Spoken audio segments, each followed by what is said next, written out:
Hello students, I hope you all are fit and fine and doing very well in your studies. Dear students, let's start our today's EVS class. Today we are going to start chapter number 16, that is fuel for vehicles. So let's start our today's EVS class. Students, let's start our today's EVS class. Today we are going to start chapter number 16, that is fuel for vehicles.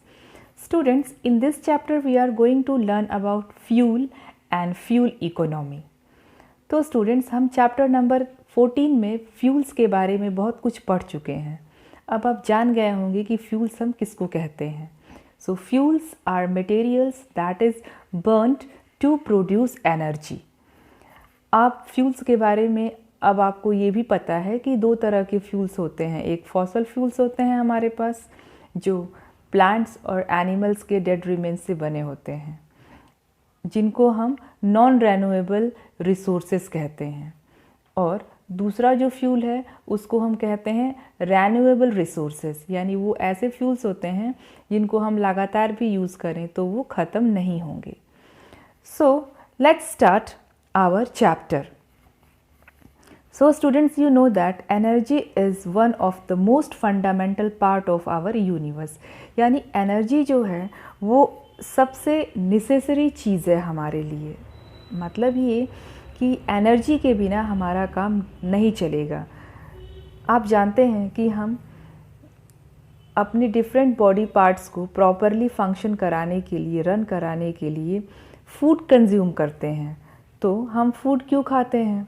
For getting energy. Same इसी तरीके से universe में जितनी चीज़ें हैं सबको energy की ज़रूरत होती है. So that's why energy is one of the most fundamental part of our universe. We need energy to do work, light our homes, cook food, to run our vehicles etcetera. There are various sources of energy which include fossil fuels, water, wind, sun and many more. Students, let's talk about fuels. So fuels are material that is burned to generate energy is called fuels. यानी fuels वो substances होते हैं जिनको burn करने पर energy produce होती है. इसका मतलब ये हुआ कि वो substances जिनको हम जलाते हैं और जलाने से energy produce होती है उन्हीं को हम fuels कहते हैं. So the process by which we can burn fuel is called combustion. तो combustion का मतलब होता है burning process. So the process by which fuel is converted into energy is called combustion. यानी कि जो हम फ्यूल को जब बर्न करते हैं, जलाते हैं, उसी प्रोसेस को हम combustion कहते हैं. Now fuel can be divided into two groups as shown in the flow chart given below.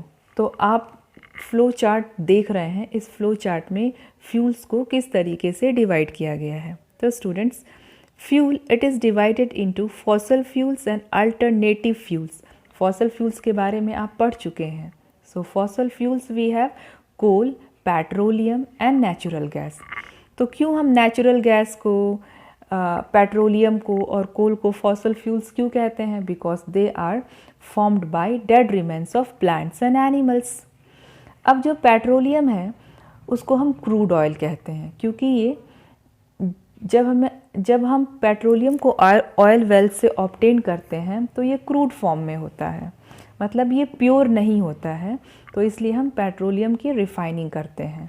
तो पेट्रोलियम प्रोडक्ट्स जो हमें ऑब्टेन्ड होते हैं रिफाइनिंग के बाद वो है petrol, diesel, kerosene and lubricating oil. Next we have alternative fuels. तो चैप्टर नंबर 14 में आपने बहुत सारे अल्टरनेटिव फ्यूल्स के बारे में पढ़ा है. अल्टरनेटिव फ्यूल्स को हम क्या कहते हैं? Renewable resources of energy.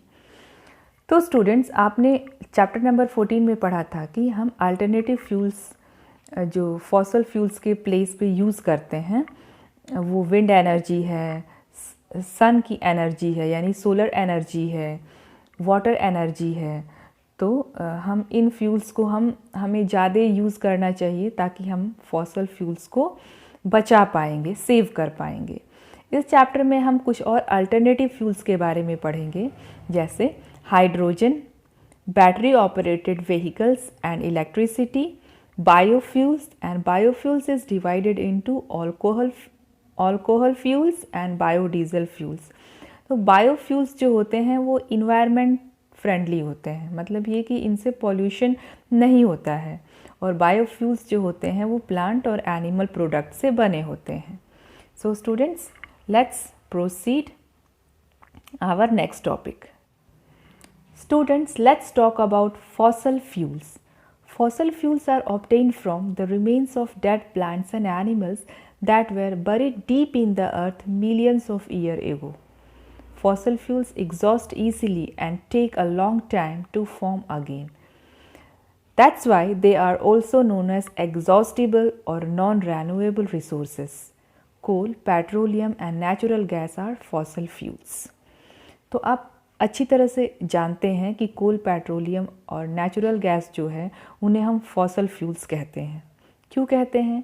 क्योंकि इनके फॉर्मेशन में बहुत ज़्यादा टाइम लगता है. They take millions of year to form and they are also made from dead remains of plants and animals. तो फॉसल फ्यूल्स को हमें बहुत ही सोच समझ करके, समझदारी के साथ यूज़ करना चाहिए, क्योंकि इन्हें हम इतना जल्दी बना नहीं पाते हैं. इनको बनने में एक लंबा समय लगता है. So that's why they are non renewable resources. अगर इनको अच्छे तरीके से यूज़ नहीं किया जाएगा, सोच समझ के अगर हम इनका यूज़ नहीं करेंगे तो हो सकता है कि फ्यूचर में ये ख़त्म भी हो सकते हैं. So let's start to read one by one coal, petroleum and natural gas. Students, let's identify the picture. This is the picture of coal. तो आप पहचान गए होंगे कि ये कोल का पिक्चर है. Coal is used for cooking, heating and for generating electricity. तो कोल का यूज़ हम कुकिंग के लिए करते हैं, हीटिंग के लिए करते हैं और इलेक्ट्रिसिटी को प्रोड्यूस करने के लिए भी करते हैं. It is also used as a fuel in steam engines and factories. यानी कि स्टीम इंजन्स में भी हम कोल को एज अ फ्यूल यूज़ करते हैं और फैक्ट्रीज़ में भी कोल का यूज़ होता है. In India the main coal mining areas are in Jharkhand, West Bengal, Madhya Pradesh and Chhattisgarh. The important coal mining centres are Jharia, Raniganj, Singrauli and Neyveli. Let's learn about petroleum. The word petroleum has been derived from Latin words petra. Petra meaning rock and oleum meaning oil. It is obtained from rock, therefore it is called mineral oil or crude oil. तो students, अब आप जान गए होंगे कि जो petroleum है वो लैटिन वर्ड पेट्रा से डिराइव्ड है. तो पेट्रा का मीनिंग रॉक होता है और ओलियम का मीनिंग ऑयल होता है. So it means that petroleum we obtain from rock. Therefore, it is called mineral oil or crude oil.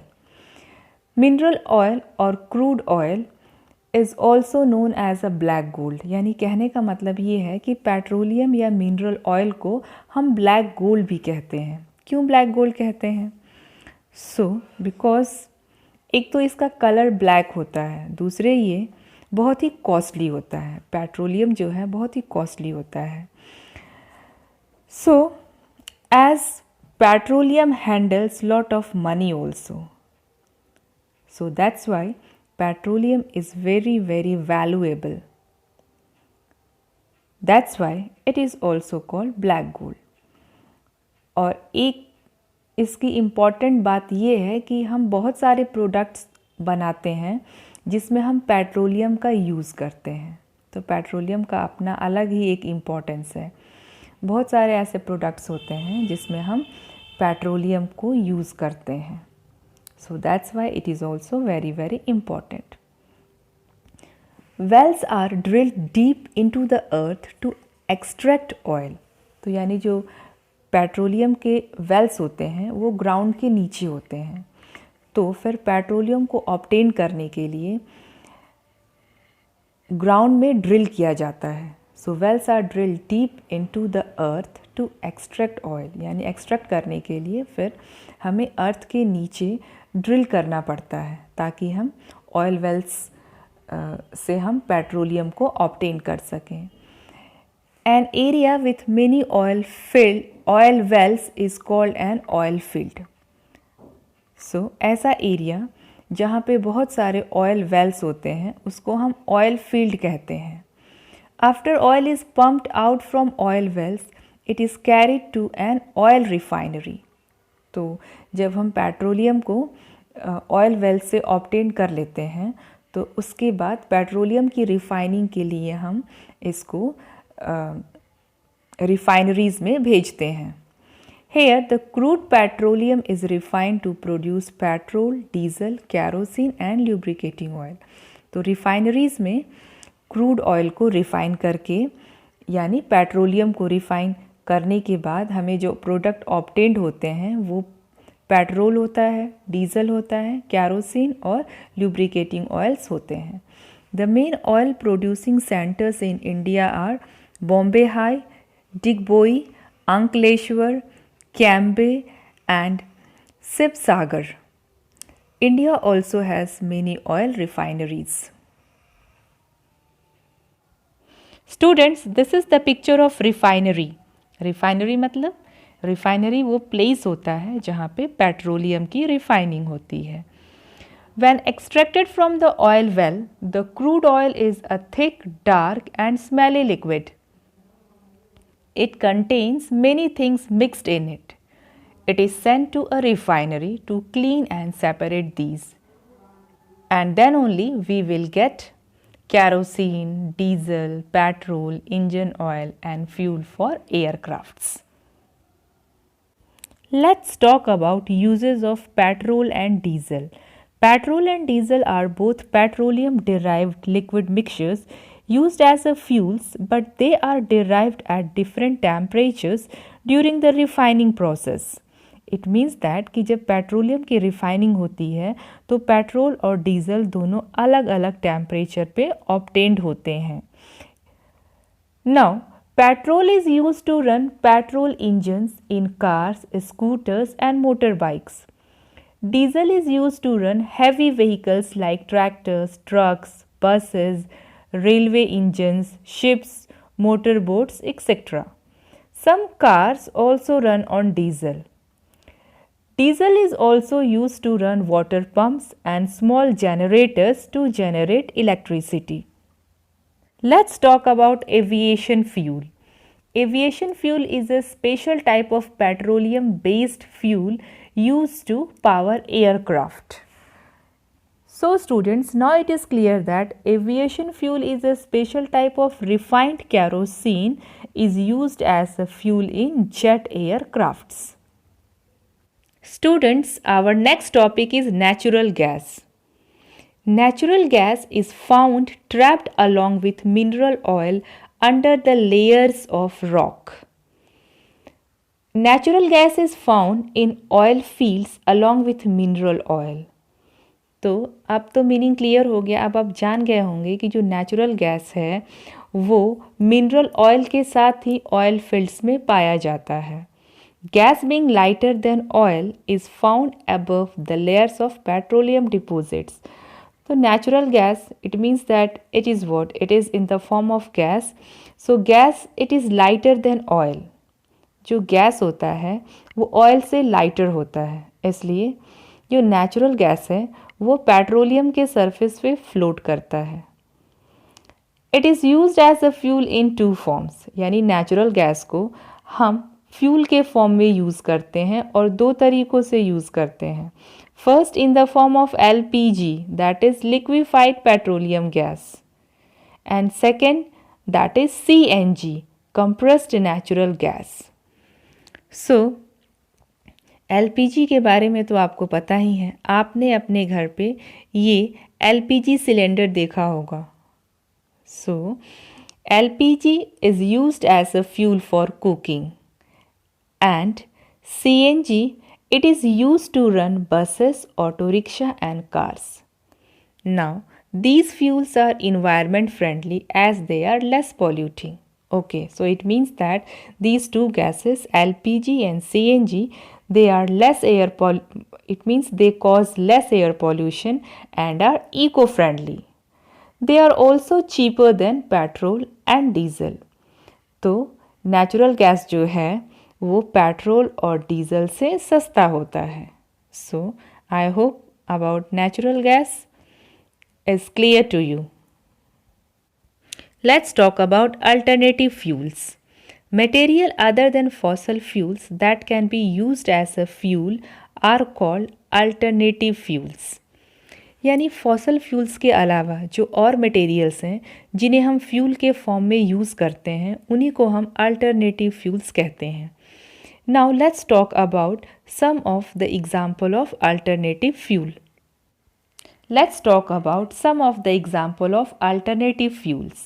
So first we have hydrogen. So hydrogen is a non-polluting fuel. Next we have biofuels like alcohol fuel and biodiesel. तो biofuels ऐसे fuels होते हैं जो plants और animals के product से बने होते हैं। So we have alcohol fuel and biodiesel fuel. सो अल्कोहल फ्यूल की अगर हम बात करें तो nowadays ethanol is used as alcohol fuel. So ethanol is a volatile inflammable and colourless alcohol produced from grains.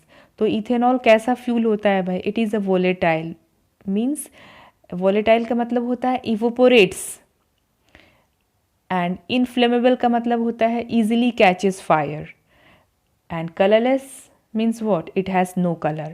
So ethanol is a volatile, inflammable and colorless alcohol produced from grains. It has a characteristic odor and blends well with various petroleum products.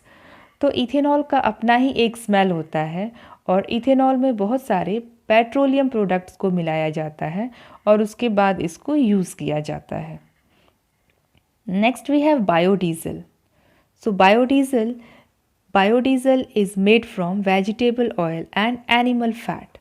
Now students, biodiesel is a renewable fuel. It is derived from natural oils like vegetable oil, soybean oil and animal fat. It is not popular because it is costlier than diesel.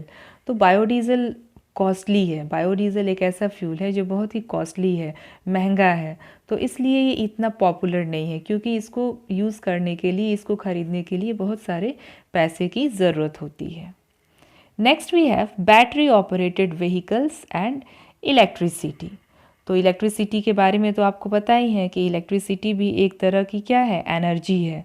हम अपने घरों में जो fan चलाते हैं या bulb जलाते हैं तो ये सब इलेक्ट्रिसिटी के थ्रू होता है। तो इलेक्ट्रिसिटी एक क्या है? अल्टरनेटिव फ्यूल है। नाउ बैटरी ऑपरेटेड व्हीकल्स के बारे में भी आप जानते हैं। आजकल आप देख रहे हैं कि जो ई रिक्शा है वो कैसा है? वो बैटरी ऑपरेटेड ही तो है।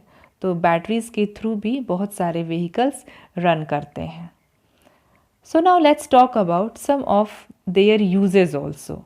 So liquefied hydrogen is used as a fuel in spacecraft and in fuel cells. Alcohol fuel is used as a fuel in cars in Brazil. Biodiesel is used to run vehicles in many European countries. It is also used in power generators. Some vehicles like two-wheelers run on rechargeable batteries.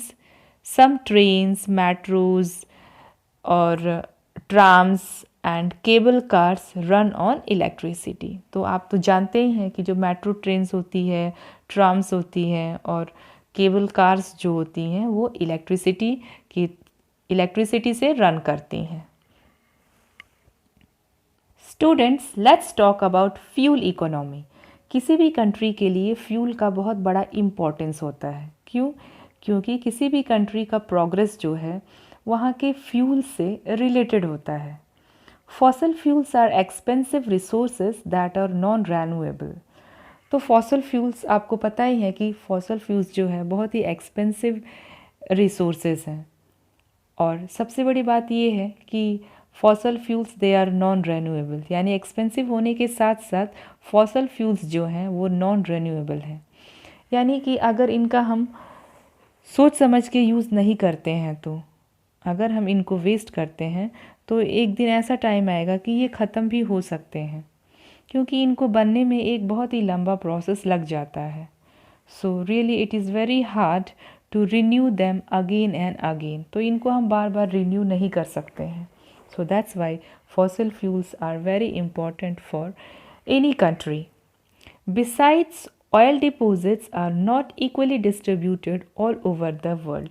और इसके अलावा जो oil fields हैं उनका भी distribution बराबर नहीं है.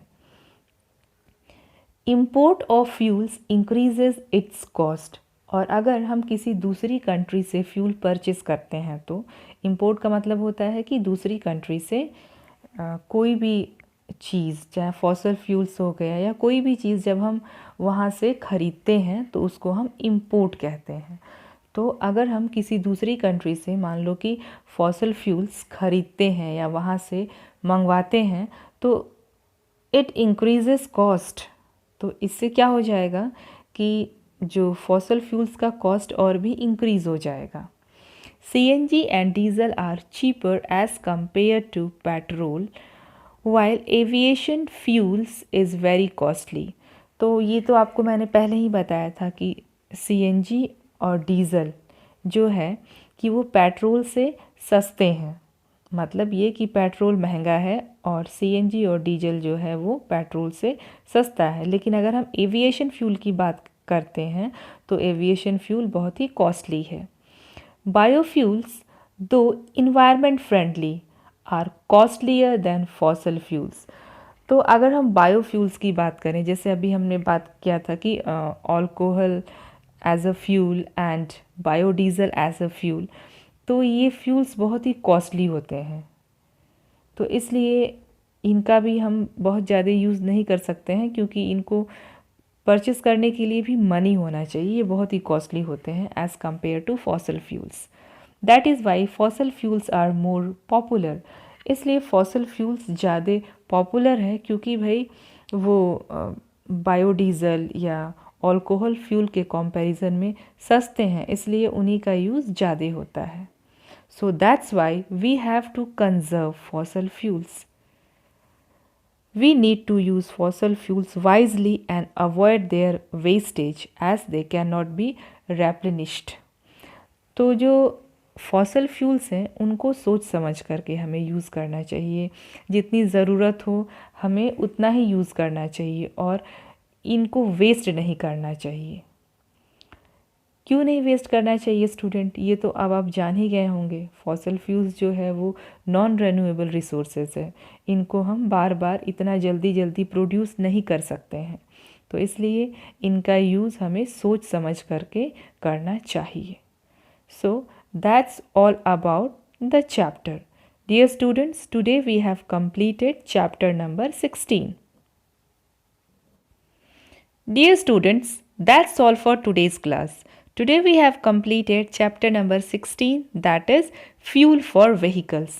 I hope all the topics related to the chapter is clear to you. But if you have any doubt, you can call me or you can write in class group also. So next chapter we will start in next video. Till that, keep smiling and keep yourself free from infection. Thanks for watching this video.